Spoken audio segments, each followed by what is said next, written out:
Hey, how's everybody doing? I'm gonna eventually do the whole Friday the 13th series. Just scanning through my collection. I was thinking about this movie because I just recently watched the whole series, and this is Friday the 13th Part 5, A New Beginning. This movie gets ripped to shit. People hate this movie. They say it's awful. It ruined the franchise. It started the whole decline of the franchise. You know what? I'm gonna go against these people, and I'm gonna say, you know what? I thought this movie was freaking awesome. And it's becoming a cult classic among fans, of true fans. Part five is most notoriously known. There's no Jason. Jason was killed off in the final chapter, part four, by Corey Feldman with the machete. Um, Part five, they went in a new direction, hence a new beginning. They went in the direction where you have the Tommy Jarvis character, who was Corey Feldman in part four previously. He's now, I think he's like 15 or something in this. A very mature 15. He looks like he's like 27, but anyways, you just gotta go with it. He's been in a mental asylum because the dude fucking macheted the shit out of Jason. Obviously, you're gonna be screwed up.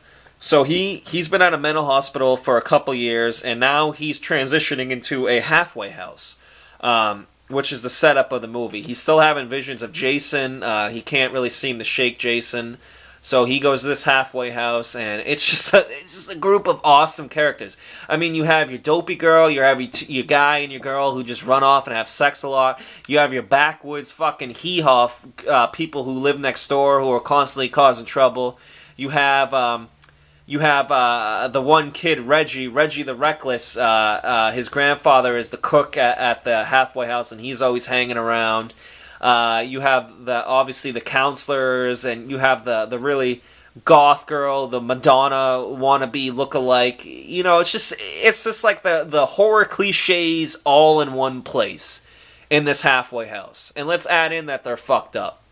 And then you have the fat kid, Joey, who's addicted to chocolate. He's a little bit on the slow side, and that's kind of the main plot point of the movie, where this Joey kid, he wants to help out everybody, and he offers this one guy, Vic is his name. He offers him a chocolate bar, and the guy says, "Leave me alone, I'm chopping wood. Leave me alone, let me chop wood."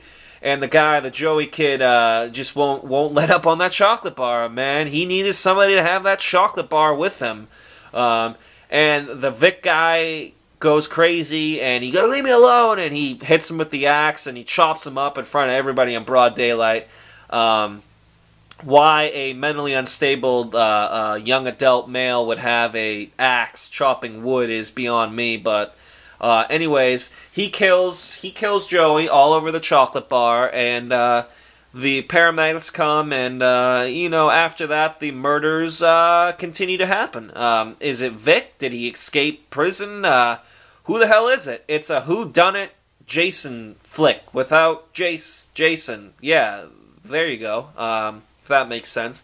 You don't know what's going on. They changed up the mask. It goes from that red stripe to that blue stripe. Tommy Jarvis is still having visions. They kind of set Tommy up. Is he the killer?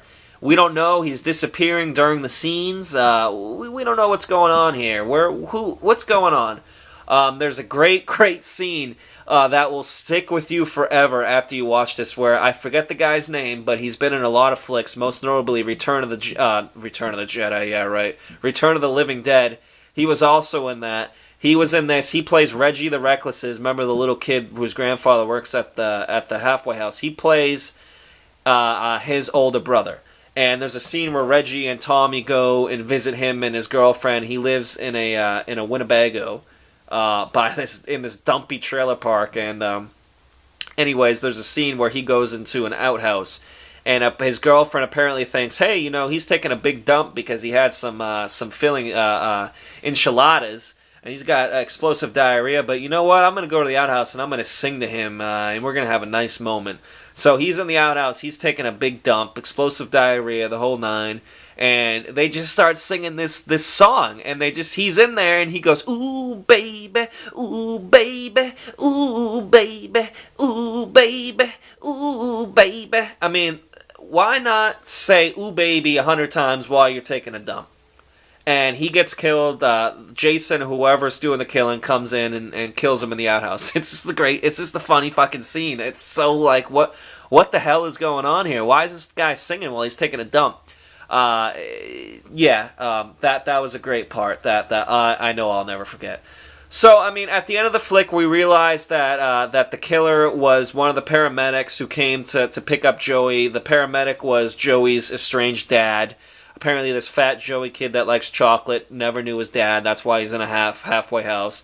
And his dad was a paramedic, this guy named Roy. So he decides that he's going to go off and he's going to kill everybody because they took his son away, who he never really cared about to begin with. So, I mean, that point's kind of thin.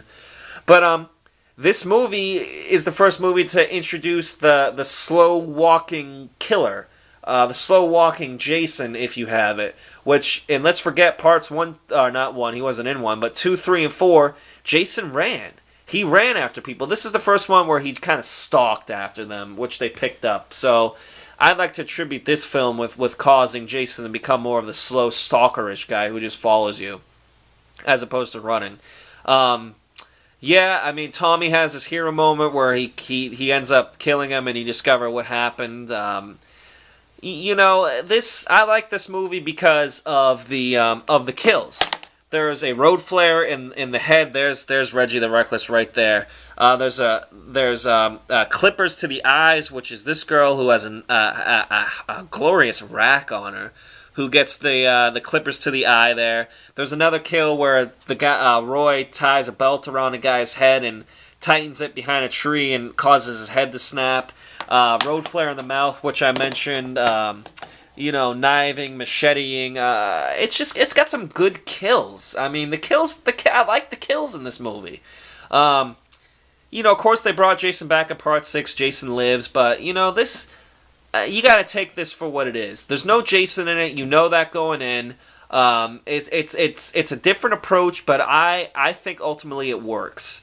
And now it seems like it's kind of coming out of, oh, that movie sucked, to, you know what, that movie was pretty good after we take it for what it is. I would recommend this because you got to watch this one because Tommy Jarvis is a key character in the series. You have to watch this one in order, not to understand the rest of them, but just to, you watch part 1, 2, 3, 4, what are you going to skip 5 and go right to 6? No, you're going to watch part 5 out of 12. So this is the first release. They've re-released this. I don't have that one yet. I can't find that, so I'll have to order it. But this is a bare bones DVD that Paramount released earlier in the 2000s. But you know what? Let's get this. This movie deserves a better name than what it's credited for. Let's give it some due. Take it for what it is. Have fun. Sit down for an hour and a half. Say ooh baby, and just have a good time. I think you'll like it. All right, thanks.